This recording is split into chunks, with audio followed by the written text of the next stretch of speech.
This channel does not promote any violent, harmful, or illegal activities. All content provided by this channel is meant for an educational purpose only.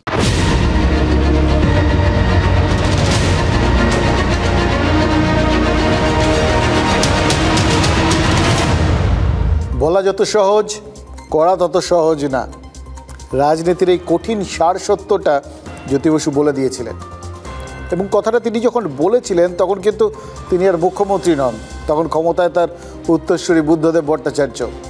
এবার মানুষের স্বার্থ দেখে রাজনীতি নাকি রাজনীতির স্বার্থে মানুষকে ব্যবহার? জীবনের অন্তিম সময়ে জ্যোতি বসুর এই প্রশ্নটা আসলে একটা উপলব্ধি ছিল, আর উপলব্ধির মধ্যে লুকিয়ে থাকা বার্তাটা যতটা ওই বামেদের জন্য ছিল, তার থেকে অনেক বেশি বোধহয় ছিল বাংলার রাজনীতির স্বার্থে। কিন্তু সময়ের খেলা দেখুন, আজ জ্যোতি বসুর জন্মদিনে তাকেই স্বার্থসিদ্ধির প্রতীক হিসেবে ব্যবহারের চেষ্টা শুরু হয়ে গেছে। জ্যোতি বসুকে আঁকড়েই এই ক্ষয়িষ্ণু বামেদের নিয়ে একটা অলিখিত টাগ অফ ওয়ার, দড়ি টানাটানি চলছে।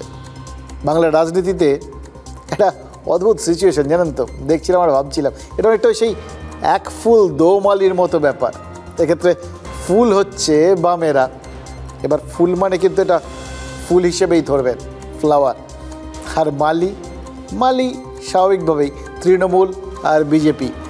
এবার যারা শূন্য তাদের ঘিরেই টানাটানিটা দেখে মনে হচ্ছে কি জানেন তো, এটা বেওয়ারিশ সম্পত্তি পড়ে আছে।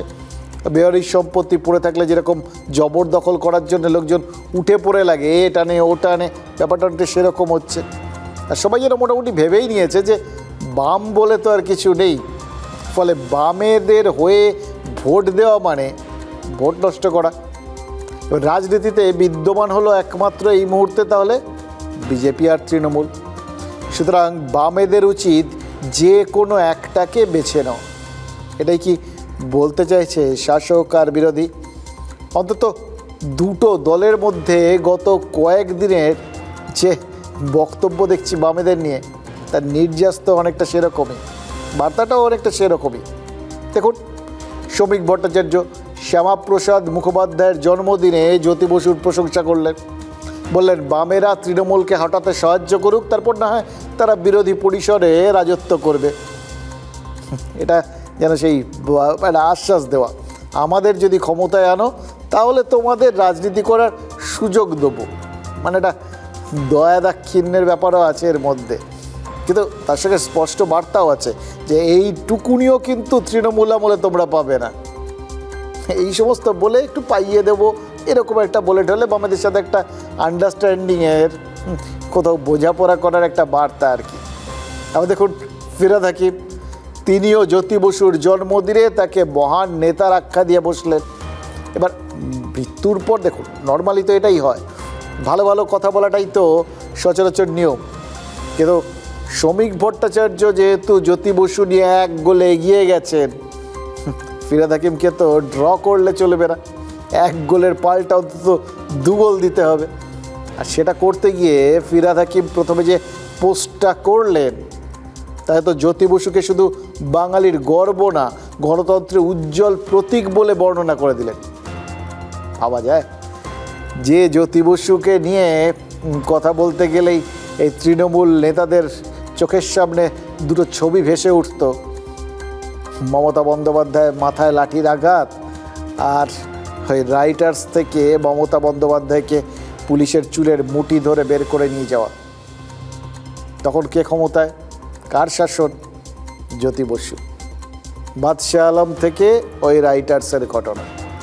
এবার সেই জ্যোতি বসুকে আজ গণতন্ত্রের উজ্জ্বল প্রতীক বানিয়ে দিলেন ফিরহাদ হাকিম। সেই জ্যোতি বসুকে যাকে তারা এতদিন ধরে গণতন্ত্রের হত্যাকারী বানিয়ে দিয়েছিলেন। এবার দেখুন, জ্যোতি বসুর কিন্তু এটা ব্যাড লাগ, জানেন তো। ফিরহাদের এই মণিহার তাকে বেশিক্ষণ সহ্য করার সুযোগ পাওয়া গেল না, অল্প কিছুক্ষণের মধ্যেই পোস্টটা ডিলিট হয়ে গেছে। পরের পোস্টে শুধুই প্রাক্তন মুখ্যমন্ত্রীকে শ্রদ্ধাঞ্জলি। লাভের অঙ্কেই প্রথম পোস্টটা হয়েছিল, কিন্তু হয়তো তারপরে বোঝা গেছে যে তাতে লাভের চেয়ে ক্ষতির চান্স বেশি।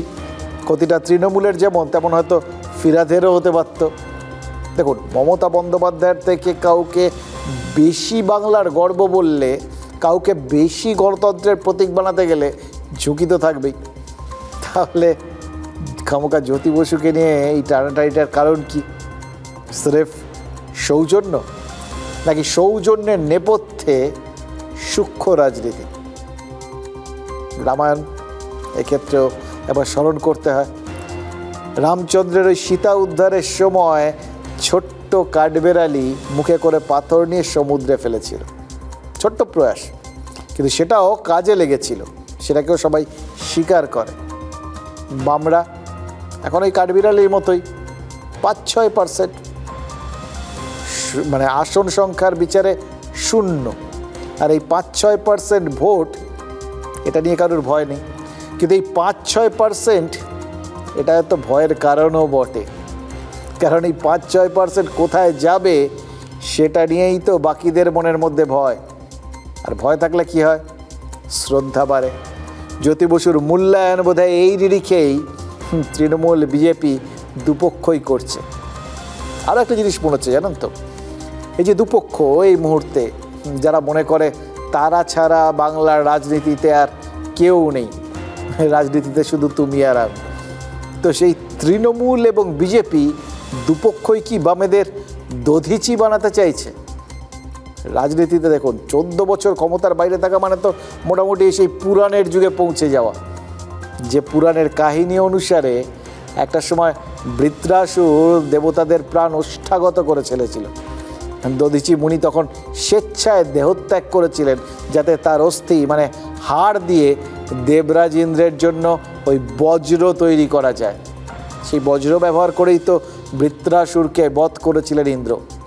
মানে তৃণমূল আর বিজেপি দুদলই কি চাইছে? যে সিপিআইএম যেন ওই দধিচির মতো স্বেচ্ছা মৃত্যু স্বীকার করে নিয়ে তাদের হাতে অন্য দলকে স্বীকার করার অস্ত্র তুলে দেয়। ভোট চলে গেলে, তাদের ভোটগুলো একদিকে চলে গেলে তো সেটাই হবে। কিন্তু একটা কথা, এর বাইরেও একটা কথা মানতেই হবে, ভাগ্যিস জ্যোতি বসু বেঁচে নেই, নইলে তৃণমূল আর বিজেপির আজকের দিনে দাঁড়িয়ে যে মূল্যায়ন তিনি করতেন সেটা সবার কীরকম লাগতো কে জানে, কিন্তু বক্তব্যটা নিশ্চিতভাবেই শোনার মতো হতো। জয় জগন্নাথ, জয় জ্যোতি, জয় জনতাও হয়। আপাতত সেই জনতাই কনফিউজড। একদিকে জগন্নাথকে নিয়ে টানাটানি, আরেকদিকে জ্যোতি বসু। প্রভু জগন্নাথ দেবের অসংখ্য ভক্ত, রাজনীতির টানটা জাস্টিফাইড, কিন্তু জ্যোতি বসু আচমকা তাঁকে নিয়ে টানাটানি কেন? বঙ্গ বিজেপি বা শাসক তৃণমূল দুপক্ষেরই কি জ্যোতি বসুর পুরনো কথাগুলো মনে পড়ছে? শত্রুদের সঙ্গে ভালো ব্যবহার করতে হবে বলেছিলেন বাংলার প্রাক্তন মুখ্যমন্ত্রী। উপদেষ্টা তার নিজের দল কতটা শুনেছিল বলা মুশকিল, কিন্তু মৃত্যুর 15 বছর পর বাংলার রাজনীতি হঠাৎ করে জ্যোতি বসুকে শত্রু ভাবতে নারাজ। আমরা অকৃতজ্ঞ নই। সেদিন যারা ভোট দিয়েছিলেন তার মধ্যে বামপন্থী নেতা জ্যোতি বসু এবং রতনলাল ব্রাহ্মণও ছিলেন, আমরা অস্বীকার করি না। জ্যোতিবাবু কি বলেছেন এই পার্টির সম্পর্কে? বিজেপি একটা বর্বর এবং অসভ্য দল। জ্যোতি বসু তিনি যেভাবে সিপিএম পার্টিকে প্রাসঙ্গিক করে তুলেছিলেন, এখন সেই ধরনের নেতাকে খুব একটা বেশি চোখে পড়ে, সেই জন্য তার অভাব চিরকালই পরিলক্ষিত হবে। রাজনীতি বিবর্জিত, রাজনৈতিক দর্শন বিবর্জিত রাজনীতি করার জন্য আমাদের জন্ম হয়নি। জ্যোতি বসুর প্রশংসা করলেও কিছু এসে যায় না, না করলেও কিছু এসে যায়। বসুর নীতির, জ্যোতি বসুর অপশাসনে তোমার আমরা রাজনৈতিক ভাবে বলবো, কিন্তু একজন বর্ষিয়ান নেতা, বাংলার প্রাক্তন দীর্ঘদিনের মুখ্যমন্ত্রী, যার রেকর্ডটা মমতা বন্দ্যোপাধ্যায় ভাঙবেন, তিনি তার জন্মদিন আমরা সৌজন্য দেখিয়েছি। মৃত্যুর পর সবাই ভালো হয়ে যায়, এটাই বঙ্গজীবনের রেওয়াজ। নতুন সভাপতি হয়ে শ্রমিক ভট্টাচার্য জ্যোতি বসুর গুণকীর্তন করছেন। শ্যামাপ্রসাদের জন্মদিনে আরও প্রাসঙ্গিক হয়েছেন বাংলার প্রাক্তন মুখ্যমন্ত্রী। বিজেপি যখন জ্যোতি স্মরণে, তৃণমূল কি পিছিয়ে থাকতে পারে? জন্মদিনের 7 সকালেই পোস্টটা করেন ফিরহাদ হাকিম। পোস্টে লেখা, বাংলার গর্ব গণতন্ত্রের উজ্জ্বল প্রতীক। পোস্টটা বেশিক্ষণ জ্বলে থাকতে পারেনি, ফুস করে নিভে গিয়ে নতুন পোস্ট সামনে এসেছে। সেখানে বাঙালির গর্বও নেই, গণতন্ত্রের প্রতীকও নেই। পোস্টে ব্যক্তিগত স্মরণ করেছেন কুণাল ঘোষও, শ্রদ্ধা জানিয়েছেন মুখ্যমন্ত্রীও। সৌজন্যের রাজনীতি নাকি রাজনীতির অঙ্কে সৌজন্য? শেষ বামপন্থীদের কাছে যে ৬-৭% ভোট পড়ে আছে, সেই ভোটটা আরেকটু বাড়বে নাকি সেই ভোটটা বিজেপির দিকে যাবে? সেটা হচ্ছে, যেহেতু বিজেপির আদর্শগত শত্রু বামপন্থীরা, সেক্ষেত্রে বামপন্থীদের আরো একটু দুর্বল করে দেয়া, যাতে পশ্চিমবঙ্গে বিজেপি যোগ তৃণমূলের যে ভোট, সেই ভোটটা সবচেয়ে বেশি থাকে। জ্যোতি বসু নেই 15 বছর হলো, বাম সরকারও 1 দশকের অতীত, বিরোধী শক্তি সেই শক্তিও 6% শিবরাত্রির সলতে। তাহলে সেই সলতেতেই রাজনীতির তেল কেন? সচরাচর মুজাফফর আহমেদ ছাড়া আর কোনো কমিউনিস্টের জন্মদিন পালন করা হয় না। বাম নেতাকে স্মরণ করতে গিয়ে সেটাই করে ফেলল তৃণমূল। জ্যোতি বসু বলতেন ধৈর্য ধরতে। 26-এর বিধানসভার রাজনীতির ধৈর্যচ্যুতি ঘটছে না তো? ধৈর্য, সত্যি আজকের দিনে কত প্রাসঙ্গিক একটা শব্দ। দেখুন, এক্স হ্যান্ডেলে জ্যোতি বসুকে জন্মদিনের আন্তরিক শ্রদ্ধা জানিয়েছেন মুখ্যমন্ত্রী মমতা বন্দ্যোপাধ্যায়। ঠিক একই ভাষায় শ্রদ্ধা জানিয়েছেন শ্যামাপ্রসাদ মুখোপাধ্যায়কেও। তো আর ফেসবুকে মমতা বন্দ্যোপাধ্যায়ের অফিসিয়াল প্রোফাইল থেকে যে পোস্ট করা হয়েছে, তাতেও শ্যামাপ্রসাদ এবং জ্যোতি বসুর প্রতি সচিত্র শ্রদ্ধা জ্ঞাপনের মিল রয়েছে। দেখুন, প্রয়াত রাজনীতিকদের শ্রদ্ধা জানানো হচ্ছে, সেটা তো একটা ভালো সুস্থ সংস্কৃতি, কিন্তু মাঝে মাঝে সৌজন্য তো ধন্দে ফেলে দেয়, বিশেষ করে এই রাজনীতির ক্ষেত্রে। কাশ্মীরের অনুচ্ছেদ 370 বিলোপ এবং অভিন্ন দেওয়ানি নীতি, এ দুটো তো শ্যামাপ্রসাদেরই ঘোষিত কর্মসূচি। প্রথমটা কার্যকর করে ফেলেছে বিজেপি, তখন তৃণমূল বিরোধিতা করেছে। এবার অভিন্ন দেওয়ানি বিধি কার্যকর করার উপায় খুঁজছে বিজেপি। এখানেও তৃণমূল বিরোধিতাই করবে, বিরোধিতার রাস্তাতেই যাবে। তাই জন্যই দ্বন্দ্বটা লাগছে। যদি অভিন্ন দেওয়ানি বিধি এবং অনুচ্ছেদ 370 বিলোপ খারাপ হয়, তাহলে শ্যামাপ্রসাদ তো শ্রদ্ধেয় হতে পারেন না। ঠিক একই প্রশ্ন, জ্যোতি বসু যদি শ্রদ্ধেয় হন, তাহলে 21শে জুলাইটা কিসের জন্য? মহাকরণ অভিযানে গুলি খেয়ে মারা গেছিলেন যুব কংগ্রেসের কর্মীরা, তাদের স্মরণেই তো 21শে জুলাই পালন। কেউ নির্দেশ দিয়েছিলেন বলেই তো পুলিশ গুলি চালিয়েছিল। তখন স্বরাষ্ট্র সচিব ছিলেন মনীশ গুপ্ত, তিনি তো তৃণমূলে যোগ দিয়ে মন্ত্রী পর্যন্ত হয়ে গেছেন, মানে তার দায় নেই। তাহলে গুলি চালানোর জন্য কাকে এতদিন দায়ী করে এসছে তৃণমূল? জ্যোতি বসু। এবার 8ই জুলাই জ্যোতি বসুকে শ্রদ্ধাঞ্জলি জানালে 21শে জুলাই শহীদদের শ্রদ্ধাঞ্জলি জানানো যাবে কি? শাস্ত্রে কি বলে? তো দেখুন, ইদানিং 21শে জুলাইয়ের মঞ্চে শহীদ স্মরণটা নেহাতি আনুষ্ঠানিকতায় গিয়ে ঠেকেছে। 21শে জুলাইয়ের মঞ্চ থেকে আসলে রাজনৈতিক অভিমুখ ঠিক করে দেন মমতা বন্দ্যোপাধ্যায়। তাই আমজনতার যতই দ্বন্দ্ব লাগুক, তৃণমূলে কোনো ধর্ম সংকট হবে তো মনে হয় না। কারণ ইদানিংকালে এত কিছু হয়েছে, কোনোটাতেই তো ধর্ম সংকট দেখা দেয়নি। এ তো ছোটোখাটো ঘটনা। ওই জ্যোতি বসু বলেছিলেন ধৈর্য, ওরা এই ব্যাপারে ধৈর্য ধরতে জানেন এবং জানেন ধৈর্য ধরলে মানুষ সব ভুলে যায়। কিন্তু 21শে জুলাই নিয়ে বিজেপিতে কিন্তু সংকট তৈরি হতে পারে, এটাই মজার ব্যাপার। মানে যদি দিলীপ ঘোষ ওই মঞ্চে গিয়ে হাজির হন, তাহলে কি হবে? মানে এই জল্পনাটা ছিল বলেই তো আজ বিজেপির নবনিযুক্ত সভাপতি তড়িঘড়ি তার সাথে বৈঠক করলেন, আর তারপর দাবি করলেন দিলীপ ঘোষ বিজেপিরই, বিজেপি ছেড়ে কোথাও যাচ্ছেন না, মানে তৃণমূলে যাচ্ছেন না। এটা বলতে হলো কেন? তাহলে কি যা রটে তার কিছুটা সত্যি সত্যি বটে? বিজেপির থেকে 2জন নিশ্চিতভাবে যোগ দিতে চাইছেন এবং তাদের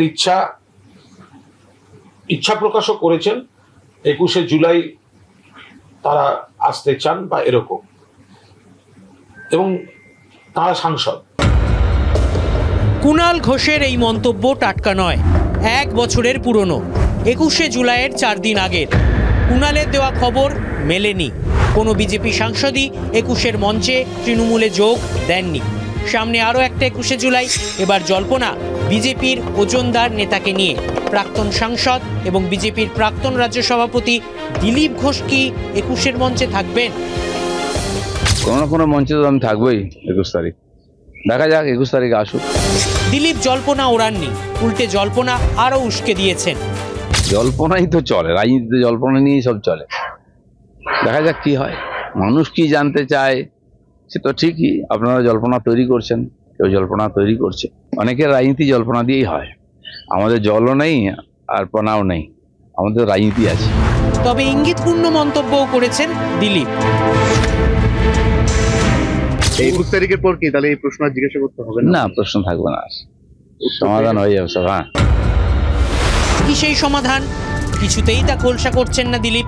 রাজনীতির বাজার অবশ্য জল্পনার খবরেই বেশ গরম।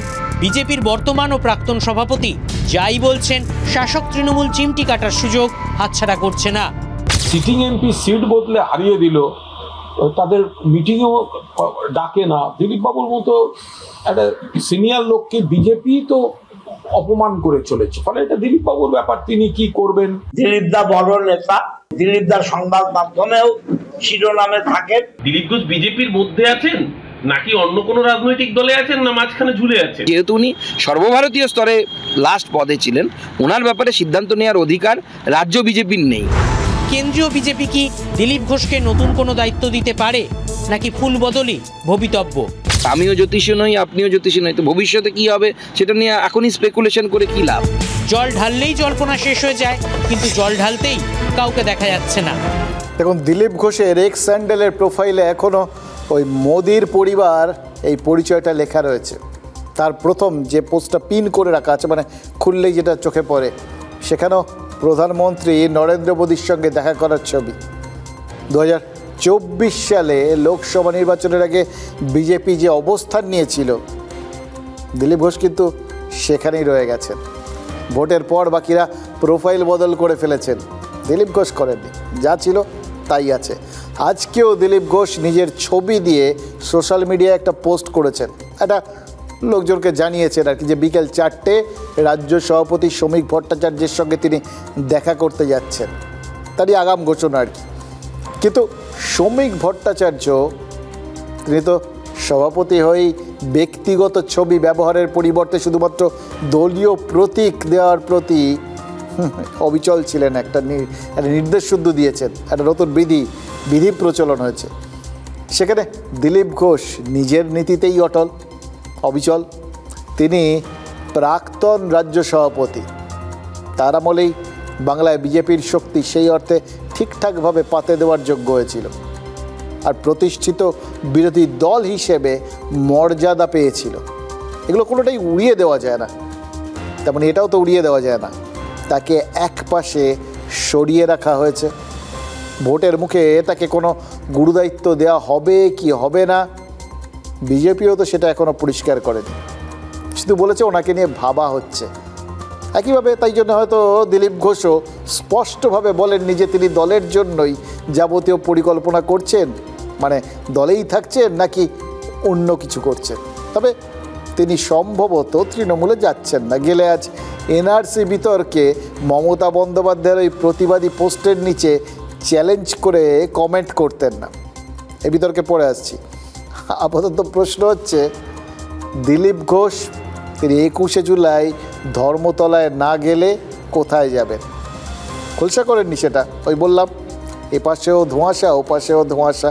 হয়তো এটা দিলীপ ঘোষের স্টাইলের সাথে ম্যাচ করে আর কি। তিনি হয়তো সাসপেন্স জিয়ে রাখতে ভালোবাসেন, কারণ যত সাসপেন্স তত খবর, যত জিগিয়ে রাখতে পারবেন এই বাজারে তত তিনি খবরে থাকবেন।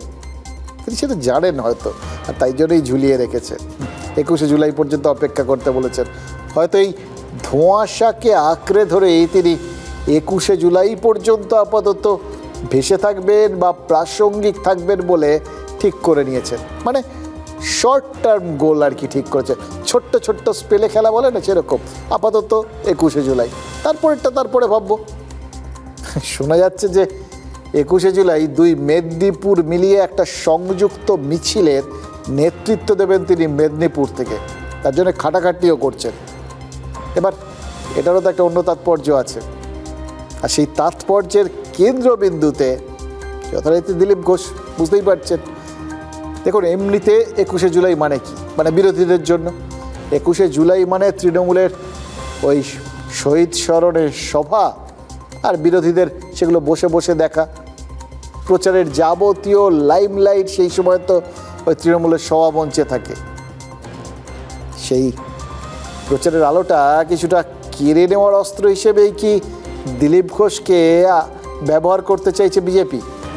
সেই জন্যই কি সাসপেন্সটা জিয়ে রেখে দেওয়া হলো, আর তারপর যথাসময় তাকে ওই একই সময় মাঠে নামিয়ে দেওয়া হবে, যাতে সবার নজর কিছুটা হলেও তার দিকে ঘোরে। আর সেদিন যদি নজর ঘোরে তাহলে তো সেটা তৃণমূলের থেকেই ঘুরবে। বিজেপি কি সেটাই চাইছে?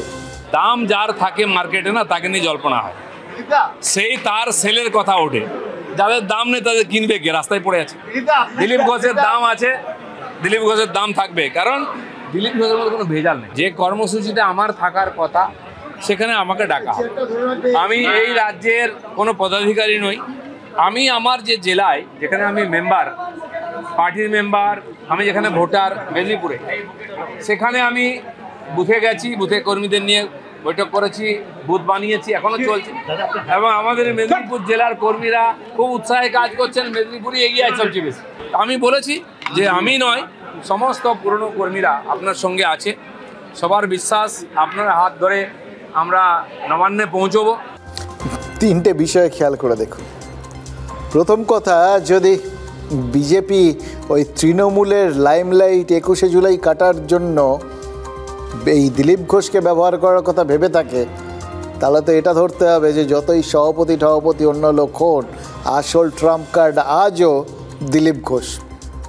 এবার সেটারই তো প্রতিফলন বা প্রতিধ্বনি স্বয়ং দিলীপ ঘোষের মুখে পরিষ্কার বলে দিলেন তার দাম রয়েছে। এবং এই যে মানে এটা কিন্তু কেউ ভাববেন অহংকার, আসলে এটা কিন্তু তার আত্মবিশ্বাস। এবং এই আত্মবিশ্বাসটা এতটাই শক্তপোক্ত, খেয়াল করে দেখুন তিনি যা যা করছেন বলছেন, যা যা করবেন বলছেন, সেগুলো সব মেদিনীপুরে, যে মেদিনীপুর তাকে ছাড়তে হয়েছিল। এটাই হচ্ছে মজা। দেখুন, দিলীপ ঘোষের সঙ্গে আজকে দেখা সাক্ষাৎ হওয়ার পর শ্রমিক ভট্টাচার্য বলেছেন দলের কাউকে যেন অন্য দলের লোক বলে দাগিয়ে দেওয়া না হয়।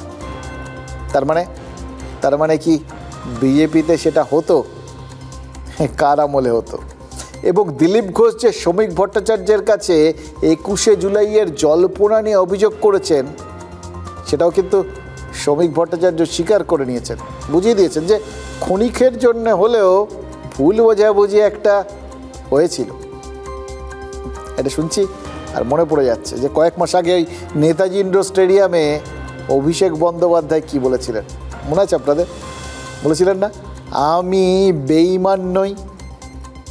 সবাইকেই নিজের বিশ্বাসের প্রমাণ দিতে হচ্ছে এবং নিজেকে সেটা বড়াই করে বলতে হচ্ছে। মানে বিশ্বাসের অভাব কি কোথাও মানে সব দিকেই একটু ছড়িয়ে পড়েছে? এই বিশ্বাসের অভাবটাই কি তাহলে কাহানি ঘর ঘর কি হয়ে গেল? এখন তৃণমূলে সুখের সংসার। অভিষেক বলে দিয়েছেন যে বিজেপি 50-এর নিচে নেমে যাবে, কিন্তু বিজেপি তারাও প্রায় সহমত, তারা আবার 50ও চাইছে না। 45 পেলেই তাদের কাজ চলে যাবে, তাতেই তারা খুশি। চমকাচ্ছেন তো? না না, আসনে নয়, তারা ভোট শতাংশে 45 পেলেই খুশি। আর আসনও এখন আর 200 বলছে না, 150 হলেই হবে। সত্যিই তো ম্যাজিক ফিগার, সেটা টপকে গেলেই তো হলো। কিন্তু পার্টি লাইনটা কী হবে, এটা খুব ইম্পর্টেন্ট।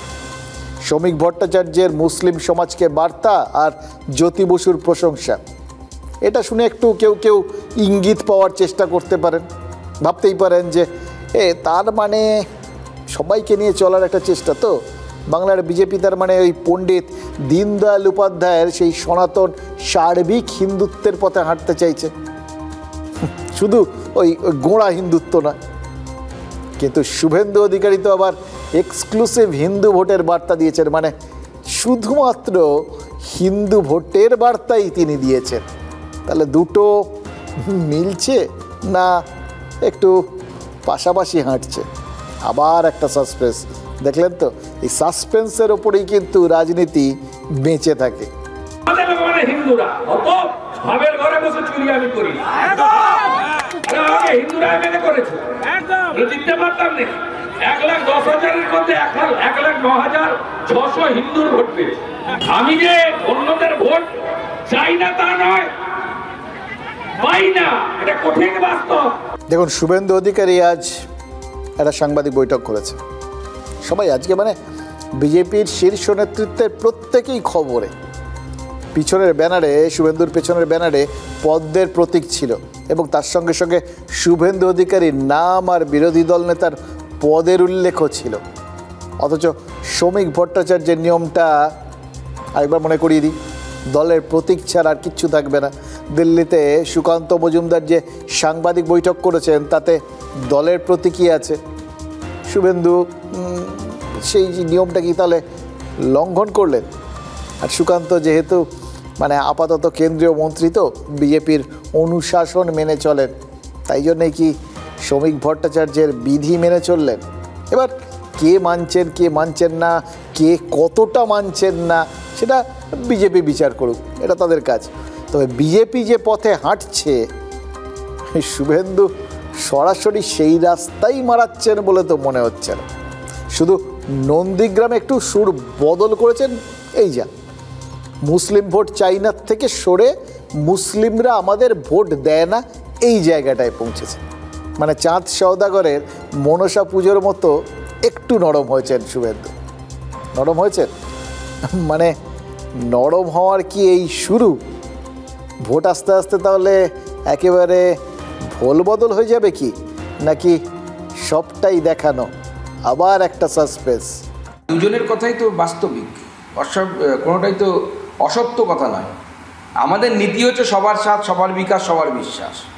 আপনি সবার হাত ধরে চলতে চাইছেন, কেউ যদি রাগ করে না আসতে চায় তা আপনি কি করতে পারেন? তাকে তো জোর করে টেনে আনতে পারেন না। আমরা যদি বলি যে ভাই মুসলমানকে আমরা দ্বিতীয় শ্রেণীর নাগরিক করব, তাদেরকে অধিকার দেব না, তাদের ধর্মীয় অধিকার কেড়ে নেব, তাদের খাদ্যের অধিকার কেড়ে নেব, তাদের চলার অধিকার কেড়ে নেব, তাদের পরনের অধিকার কেড়ে নেব, তাহলে কোন মুসলমান বিজেপিকে ভোট দিতে যাবে? কিন্তু কেউ যদি মনে করে যে আমি ভারত বিরোধিতা চালিয়ে যাব, ভারতবর্ষের যে মূল চিন্তাধারা, ভারতবর্ষের মূল ধর্মীয় সমাজ, হিন্দু সমাজকে আমি বিভিন্নভাবে অপমানিত করব, লাঞ্ছিত করব, আমরা তাদের সাথে নেই, পরিষ্কার বলছি আমরা তাদের সাথে নেই। এটা তো বিজেপির ঘোষিত নীতি। ইউপিতেও তাই করেছে অমিত শাহ, যে আমরা মুসলমানদের ভোটই নেব না। তাই আজকে বিজেপি পার্টিতে যারা জয়ী বিজেপি পার্টির আজকে প্রতিনিধি, একটা মুসলমান দেখাতে পারেন কি? দেখুন, সুকান্ত মজুমদার যতই বলুন না কেন যে শুভেন্দু অধিকারী আর শ্রমিক ভট্টাচার্য এক লাইনেই চলছেন, লাইন কি সত্যি এক? রেল লাইন তো একই দিকে এগোয়, বিজেপিও এগোচ্ছে, ঠিকই আছে, কিন্তু দুটো লাইন এক হচ্ছে কি? নাকি যে যার মতো নিজের মতো করে এগিয়ে যাচ্ছে, প্যারালাল, সমান্তরাল এগোচ্ছে, কিন্তু মিলছে না।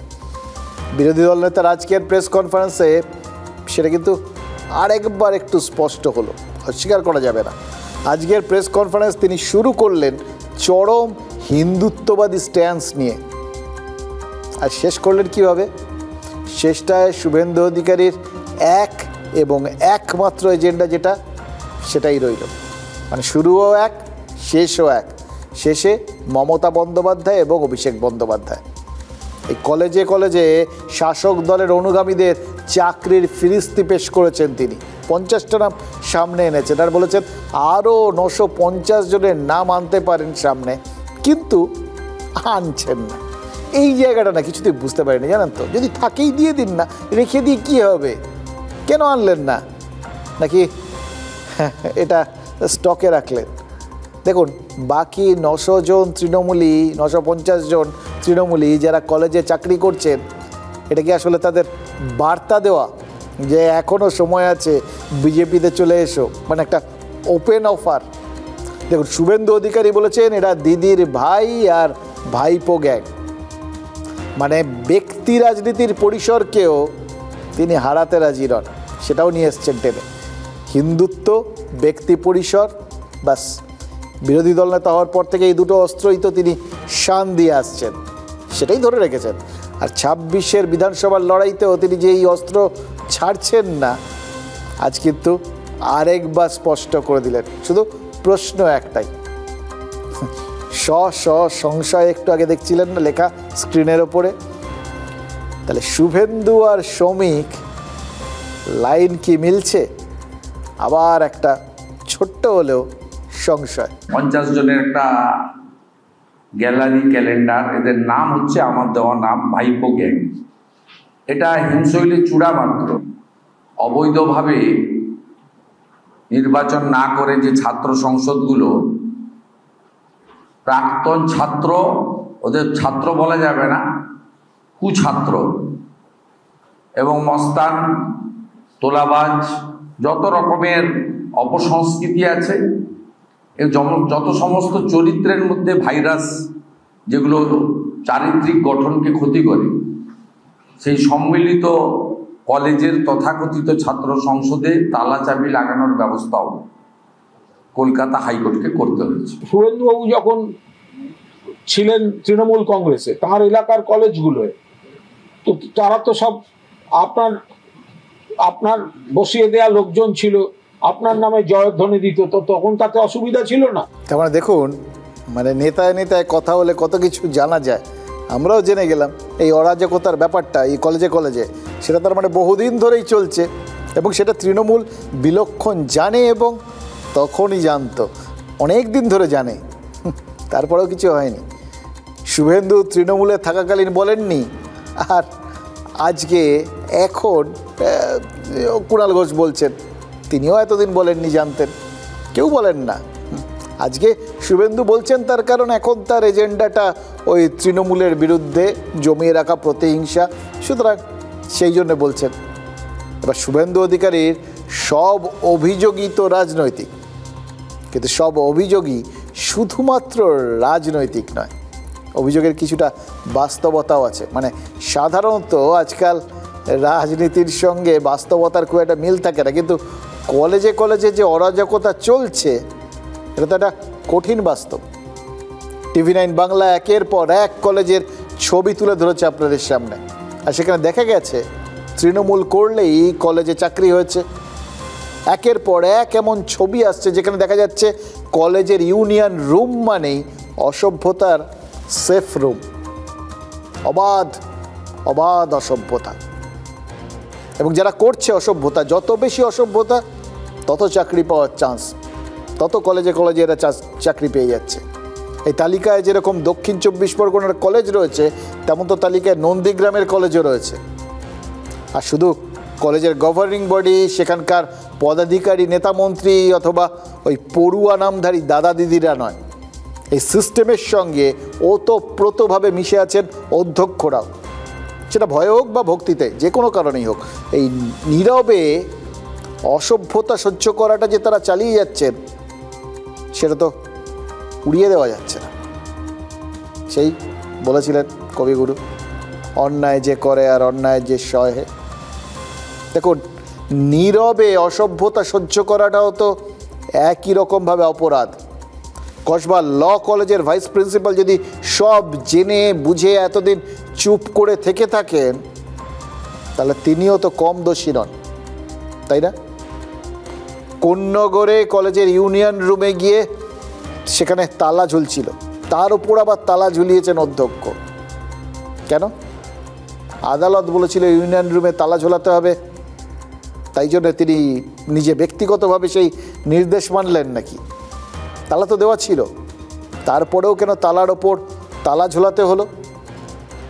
তাহলে কি যে তালাটা ঝোলানো ছিল অধ্যক্ষ তার ওপরেও ভরসা রাখতে পারছিলেন না?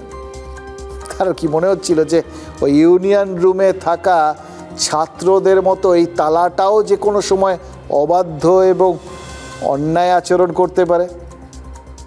তার কি মনে হচ্ছিল যেগুলো ঝোলানো হয়েছে সেগুলো লোক দেখানো হতে পারে, কিংবা কেউ যখন খুশি খুলে ফেলতে পারে, তারপর নিজেদের খুশি মতো ব্যবহার করে ঘরটা আবার তালা বন্ধ করে দিতে পারে?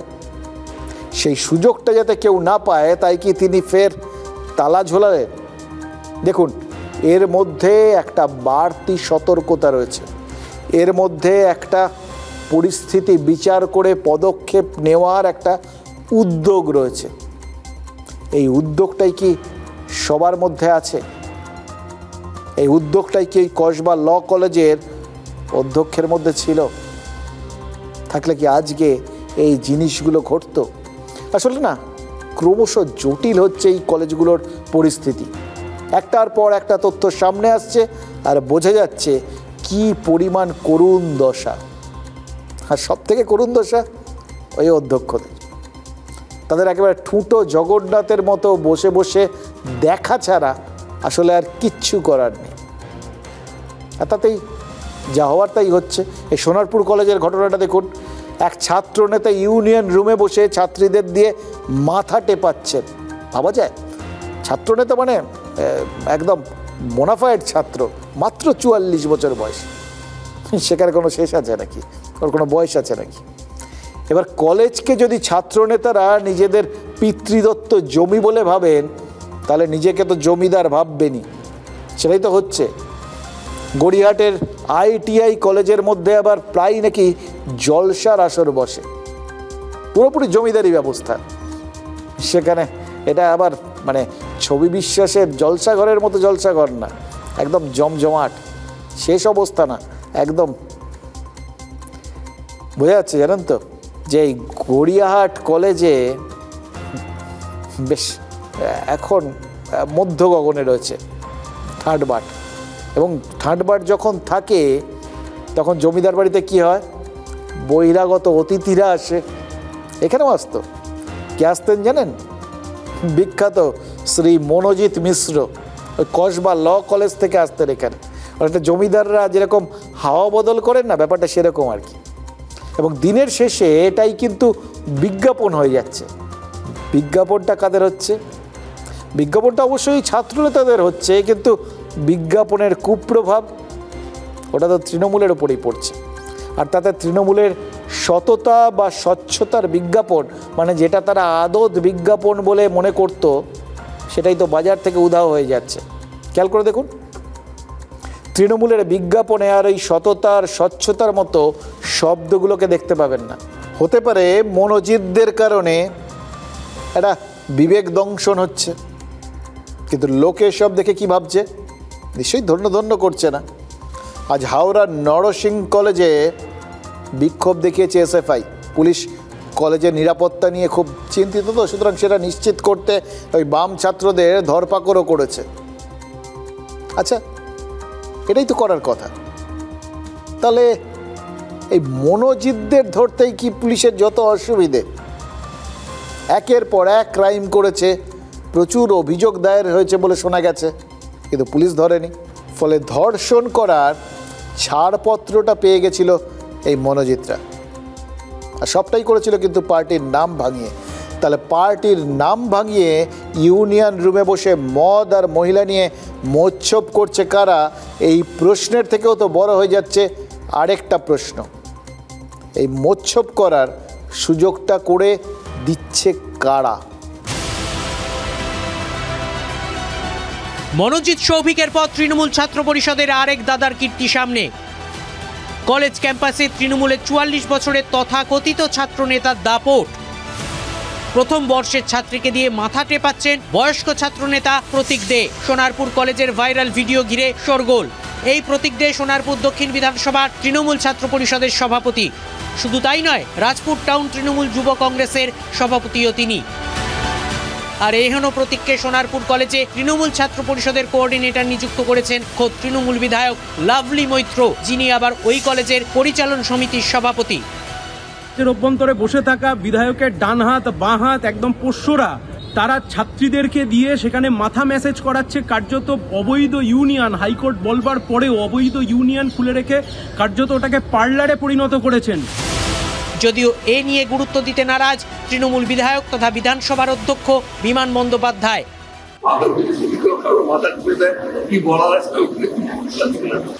যে প্রতীকের বিরুদ্ধে তৃণমূলেরই কাউন্সিলর পাপি হালদার অভিযোগ তুলেছিলেন বিয়ের প্রস্তাবে রাজি না হওয়ায় তাকে হেনস্থা করেন ওই যুব নেতা। যদি দায়িত্ব দেওয়া হয় তো সে তো এই কাজগুলো করবে। দল জানতে পেরেছে, দলকে জানানো হয়েছে। আমি আশাবাদী যে খুব তাড়াতাড়ি দল এর সিদ্ধান্ত নেবে। এমন এতটাই প্রভাবশালী ওখানকার 15 নম্বর ওয়ার্ডের তৃণমূলের কাউন্সিলর পাপিয়া হালদার এই প্রতীকদের বিরুদ্ধে অভিযোগ জানিয়েছিল তাকে লাঞ্ছনা করা। তৃণমূল কংগ্রেস তার বিরুদ্ধে তখনও স্টেপ নেই। অতএব তৃণমূলের সমস্যা হচ্ছে ওখানকার যত প্রভাবশালী নেতার হাত থাকবে সেই নেতার কিছু হবে না।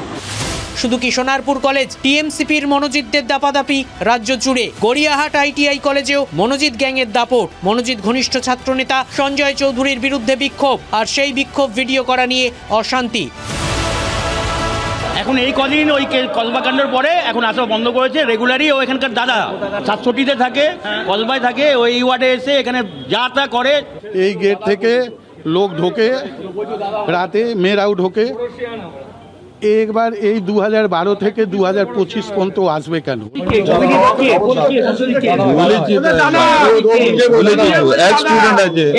আসে কেন? রোজ আসে কেন? রোজ তো আসে না। রোজ আসে না, রোজ তো বলা হচ্ছে রোজ আসে না, রোজ আসে না। না, মনোজিৎ কখনো আসেনি। অন্যদিকে তালার ওপর তালা পড়ল কন্যগড় নবগ্রাম হীরালাল পাল কলেজের ইউনিয়ন রুমে। কসবাকাণ্ডের জেরে হাইকোর্টের নির্দেশ মেনেই তালা ঝুলছে স্টুডেন্ট ইউনিয়ন অফিসে। সেই তালার ওপর তালা দিলেন কলেজ প্রিন্সিপাল শ্রীকান্ত সামন্ত।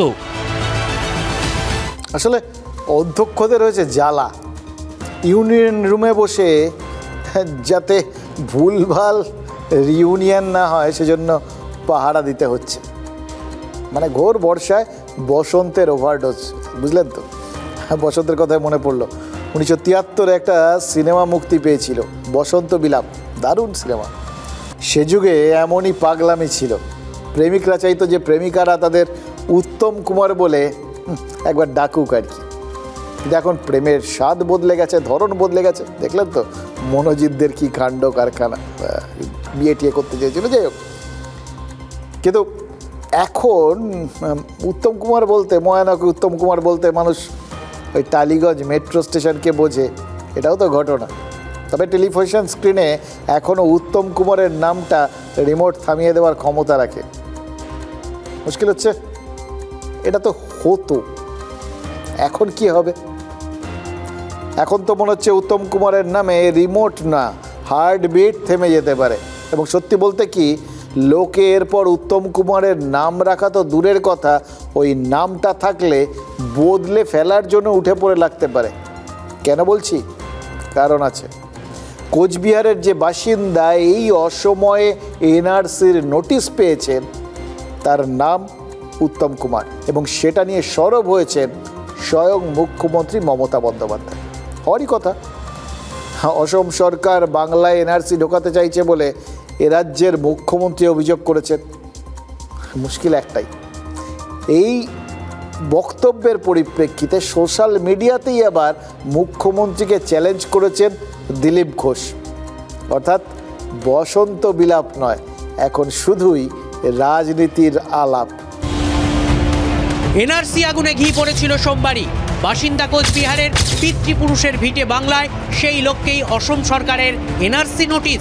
কোচবিহারের সীমান্ত এলাকার বাসিন্দা উত্তম কুমার ব্রজবাসী নাকি অনুপ্রবেশকারী। 1966 থেকে 71 সালের মধ্যে অবৈধভাবে দেশে ঢোকেন, অভিযোগ অসম সরকারের। নোটিশে বলা হয় 15 জুলাইয়ের মধ্যে উপযুক্ত নথি দর্শাতে না পারলে অনুপ্রবেশকারী হিসেবেই দাগিয়ে দেওয়া হবে। কোথা থেকে এসেছে কাগজটা? গৌহাটির থেকে। আসাম থেকে? আসাম থেকে। আসামে আপনার কোনো আত্মীয় রয়েছে? না, আমাদের কোনো আত্মীয় নেই। আমি গৌহাটি কোনোদিন যাই। এর আগে কোনোদিন আসাম যাননি? না।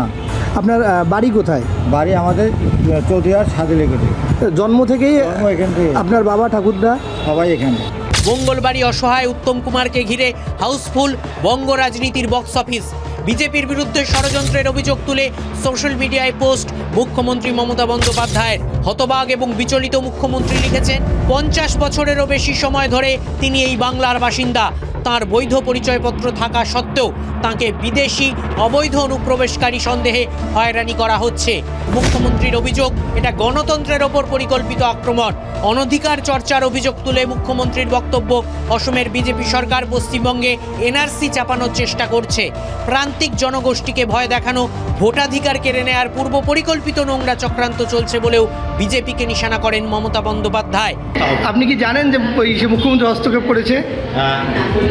আজকে ভিডিও অফিসে এসেছেন, কি জন্য?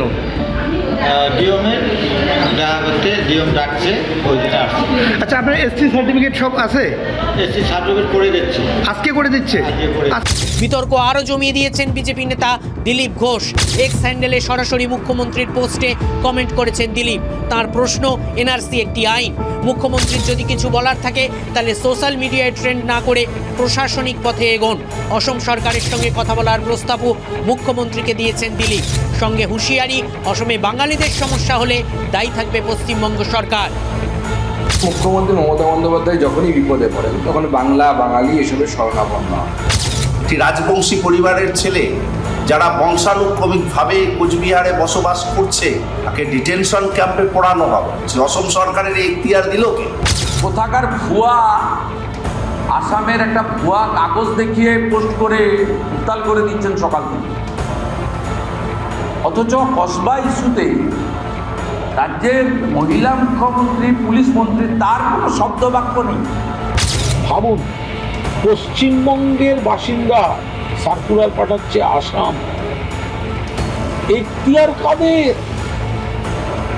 এইটাই তো চক্রান্ত। 2021 সালের বিধানসভা নির্বাচনে এনআরসি সিএএ বিরোধিতাকে বড় হাতিয়ার করেছিলেন মুখ্যমন্ত্রী মমতা বন্দ্যোপাধ্যায়। বিজেপি নেতৃত্ব পর্যন্ত স্বীকার করেছিলেন মমতার প্রচারে কাজ হয়। সেই প্রচারে ভর করেই মুসলিম ভোট এককাট্টা করতে পেরেছিল তৃণমূল কংগ্রেস।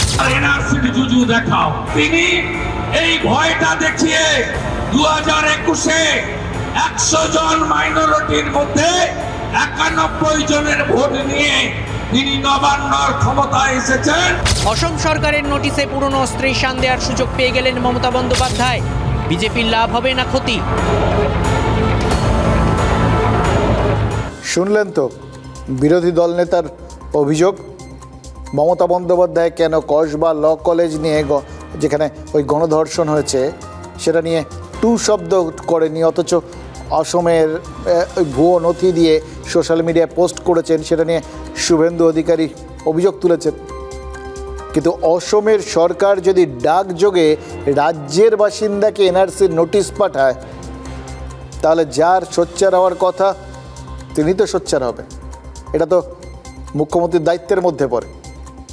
উত্তম কুমার ব্রজবাসীকে আজ জাতি শংসাপত্রও দিয়েছে রাজ্য সরকার। তার মানে আরও একটা নাগরিকত্বের পরিচয় তিনি পেয়ে গেলেন, পরিচয়পত্র, নয়া পরিচয়পত্র। কিন্তু মুশকিল তো অন্য জায়গায়। এই নাগরিকত্বের পরিচয়পত্র সেটা রক্ষা কবচ কি হতে পারছে? দিল্লিতে বীরভূমের 2 পরিবারের এক শিশুসহ 6 জনকে ইতিমধ্যেই বাংলাদেশে পাঠিয়ে দিয়েছে পুলিশ। তাদের পরিজনদের দাবি যে সকলেই নাকি এই নাগরিকত্বের বৈধ কাগজপত্র রয়েছে। তারপরে যদি তাদের দেশ ছাড়া হতে হয়, উত্তম কুমার ওই পরিচয়পত্র নিয়ে কি নিশ্চিন্তে থাকতে পারবেন? আমার মেয়েকে, জামাইকে আর লাঠিকে ধরে নিয়ে চলে গেছে, বাংলাদেশ পাঠিয়ে দিয়েছে। দুটোকেও নিয়ে গেছে, বাংলাদেশ পাচার করেছে। আমরা জন্ম থেকে এদেরকে চিনি, এদের বাড়ি পাই করেই। ফের বাংলাদেশি দাগিয়ে বাঙালিদের পুশব্যাক। নাগরিকত্বের নথি থাকার পরেও পাঠিয়ে দেওয়া হলো ওপারে।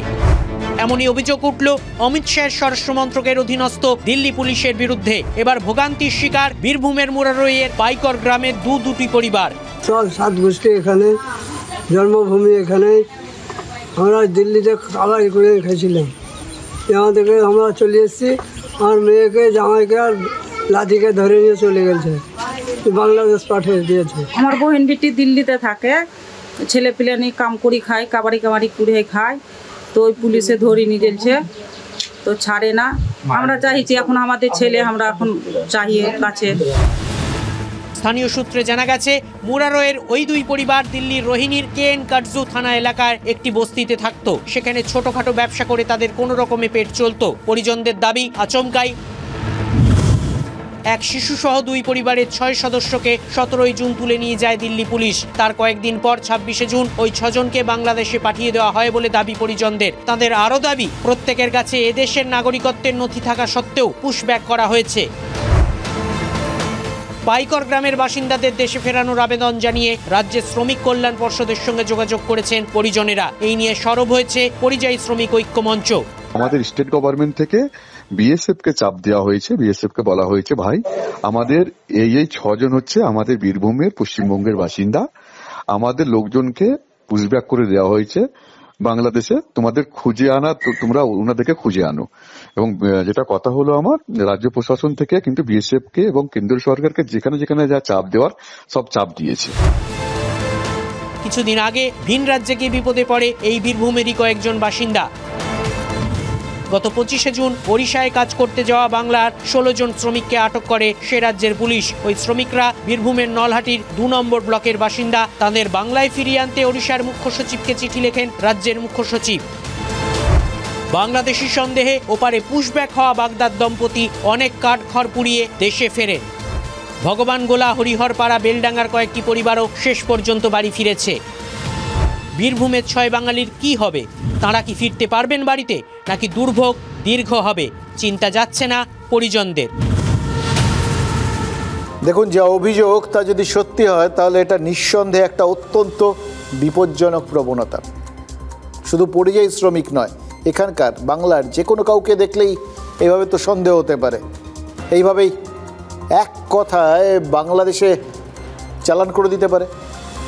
কিন্তু মুশকিল একটাই, জানেন তো, এক পেশে সন্দেহ আর অভিযোগ করে তো লাভ নেই।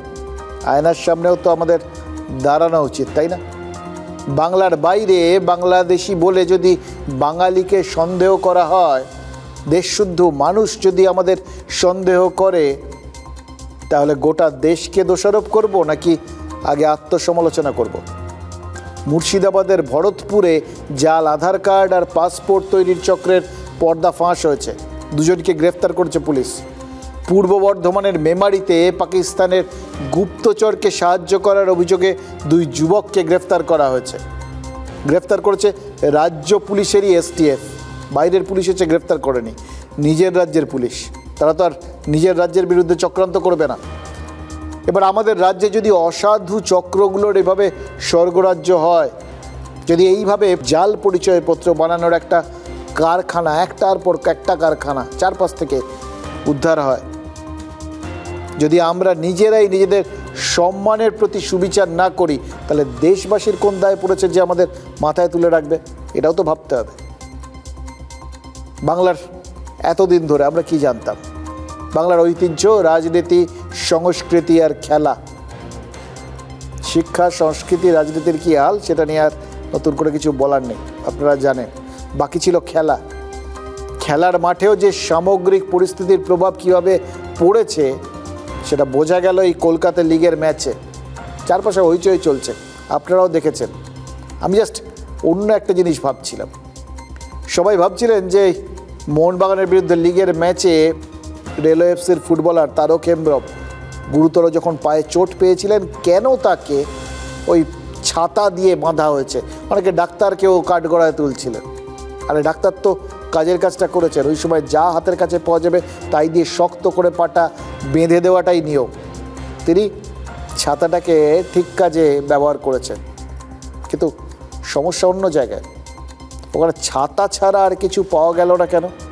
ফুটবল মাঠে যে মেডিকেল ইউনিট থাকে সেগুলো তো ফুটবল খেলা সংক্রান্ত যে ধরনের চোট আঘাত হতে পারে তার জন্য প্রস্তুত থাকার কথা। আসলে এইটাই হচ্ছে আমাদের সবচেয়ে বড় সমস্যা। আমাদের রাজ্যের সব কিছুর ক্ষেত্রে বোধহয় বড় সমস্যা, যেখানে যেটা থাকার বা যেটা হওয়ার কথা সেটা হয় না, আর যেটা হওয়ার কথা নয় সেটাই হয়।